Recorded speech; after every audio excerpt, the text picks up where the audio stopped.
In this video, we're going to carry on modeling a Ferrari 308 using Fusion 360 forms.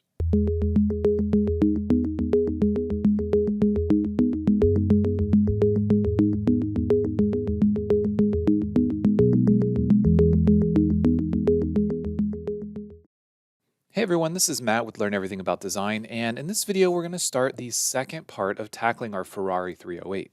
In the first video, we began by looking at the difference between creating a sub D or a form face and a form plane.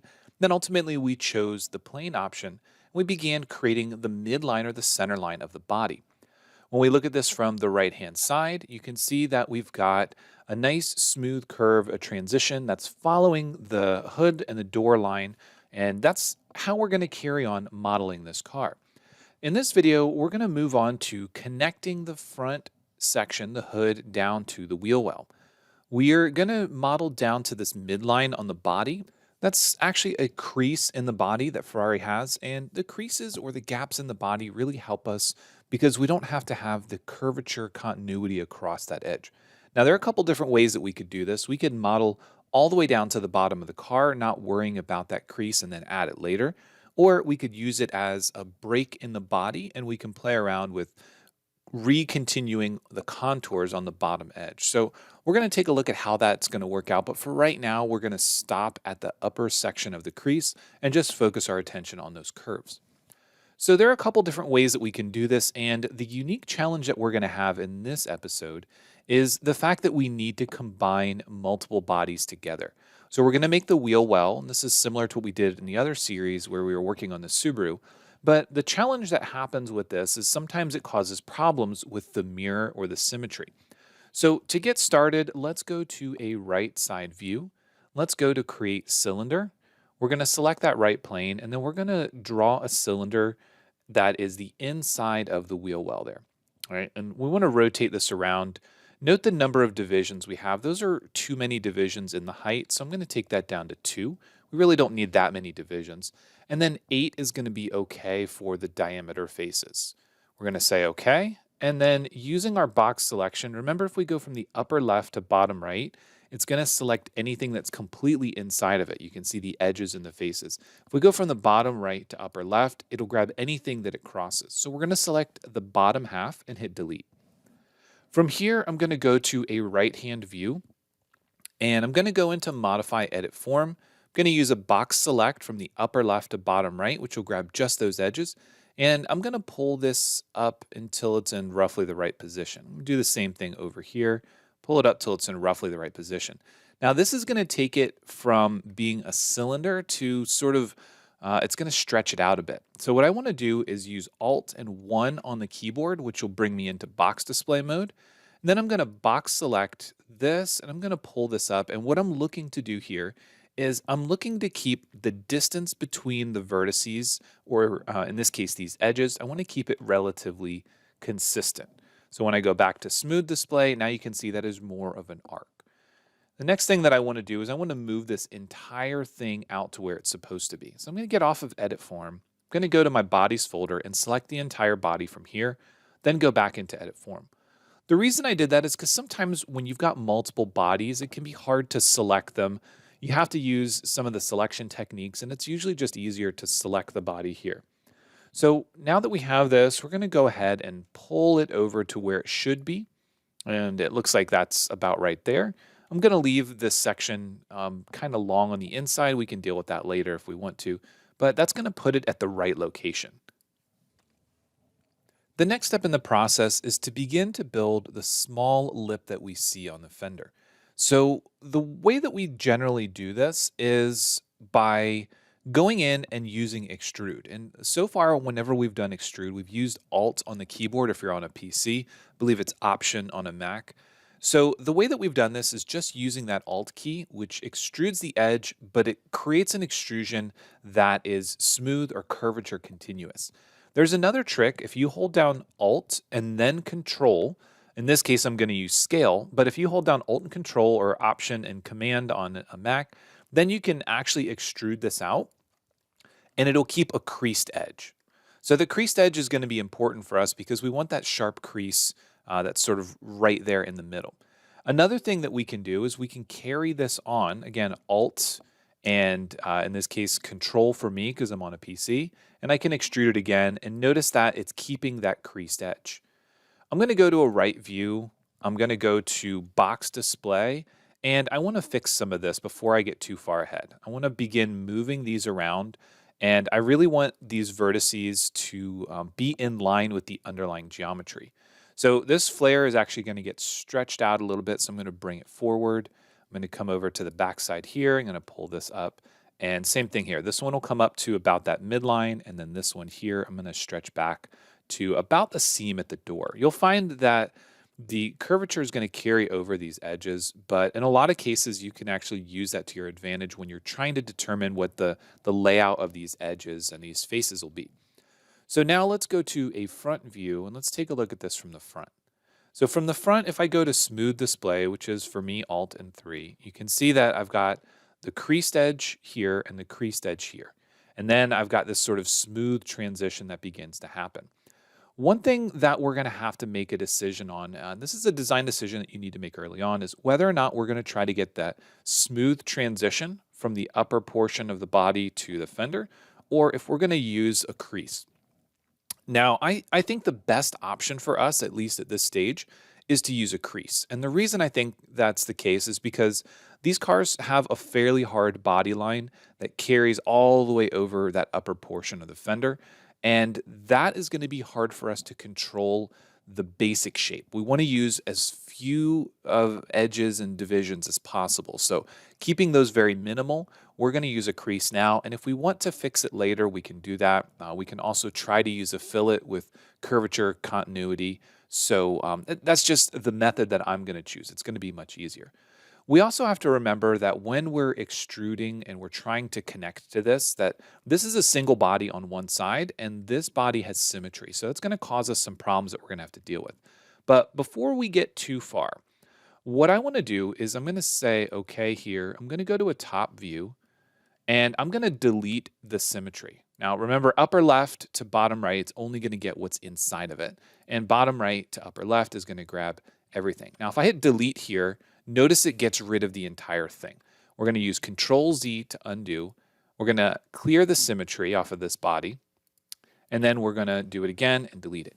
The reason that I'm doing this is because when we're building out these wheel wells and we're adding more bodies, the combination of the two, when we're merging edges or we're welding vertices, oftentimes can produce problems, and it's just a headache that we don't really need to deal with at this point.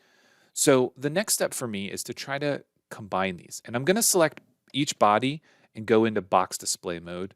So that way I am looking at the cage or the control and I'm not focusing on the underlying geometry.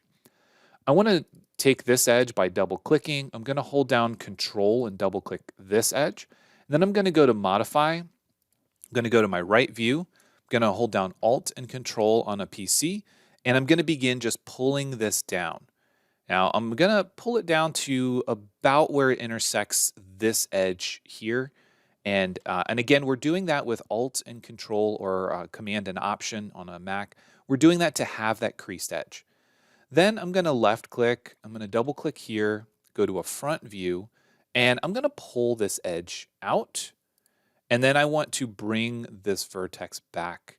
Now, again, there is a bumper here in the way, but the body line actually is going to go a little bit behind that.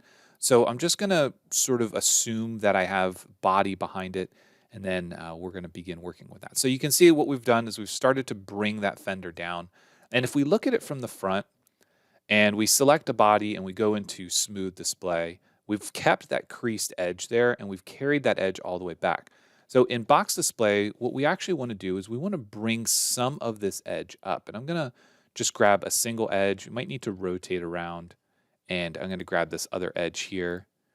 And I want to bring those up because this portion of the fender is actually going to be pretty high, the way that it rolls into this fender flare.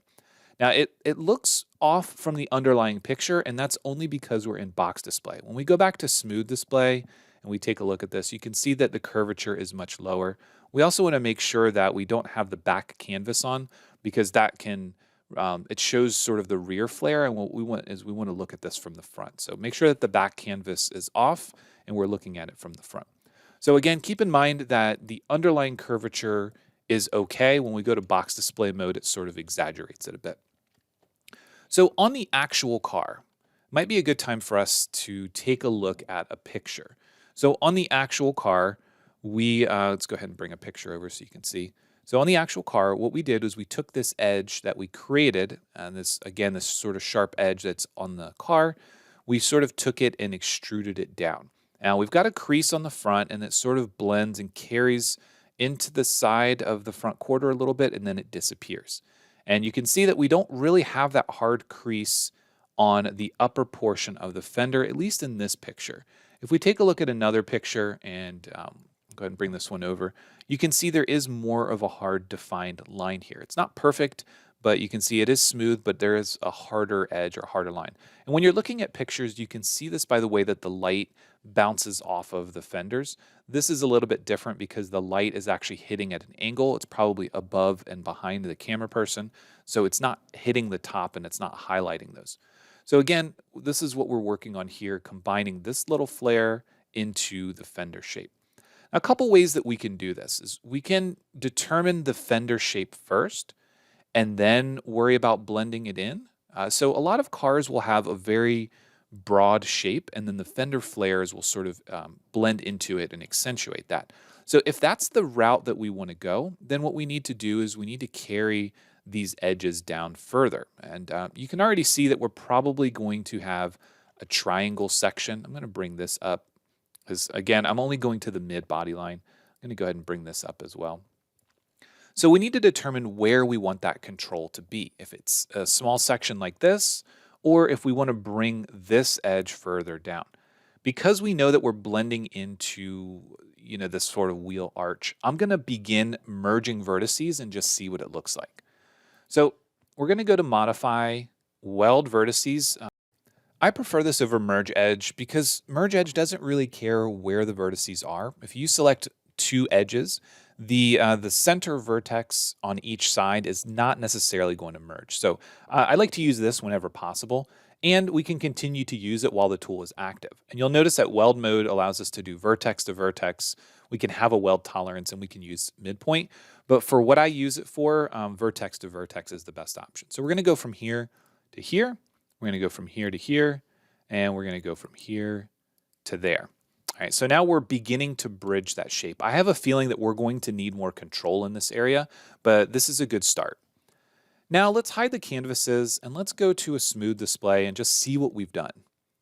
All right, so we can already see that the shape is very nice, but it doesn't match the Ferrari, right? The Ferrari has this sort of section that sort of dips in and then goes up and over. So back in box display mode, we can see that this really needs to come straight back. So if I use Modify Edit Form, this needs to go straight back, and then I likely am going to need another edge in there. But let's take a look at it in smooth display one more time. And I think, yes, I do need to push that up a bit more. And this is a benefit of us sort of building it piece by piece, because now we can insert an edge fairly easily. I'm going to double click this upper section. I'm going to go to Insert Edge, and I'm going to pull it to the other side. Notice that it's trying to go on the upper edge. If we use the both option, we'll add an edge on both sides. And in some cases, this doesn't really work to our advantage. Sometimes it's hard for us to get it to be on the correct side. And in this case, we can also use Insert Point. So if you have trouble with Insert Edge, we can use Insert Point. I'm going to go to the midpoint of all of these edges. And we don't have to select every one. And I'm going to stop it here. I'm going to create a T-point here. I'm going to carry this on later, but I'm not really concerned about, dividing that up yet. Now, as we look at this, you'll notice that we have, this extra control now. If we look at this from the front, we now have something where we can take that vertex, we can pull it up, and we can get that flared shape that we're looking at. So if we bring the canvases back, now we're starting to get a little bit closer to that shape. We can take this one down. I do recommend that you learn to work in box display mode. So I might want to pull this up a bit. And then if we look at it from the side, we've only really been working right here in the middle. But if we look at it from the side, everything still looks like it matches pretty well. Some of this geometry could be brought up a bit. but everything looks pretty good. I'm pretty happy with that shape, so I'm going to say okay, hide my canvases, and I'm going to use Control and 4, and you'll notice that this sort of dips down a little bit. When we hide those edges and we really look at the curvature, that dips down, and that's not what I want. So if we go back to box display, you can see that now this vertex is down, and I really want it to be at least horizontal. So when we look at it in smooth display, that's the transition we're looking for. And one of the great benefits of modeling with these tools is that we can make drastic changes. So we can pull this entire edge up if we want. And if we don't want to affect too much of the curvature, we can use something called soft modification.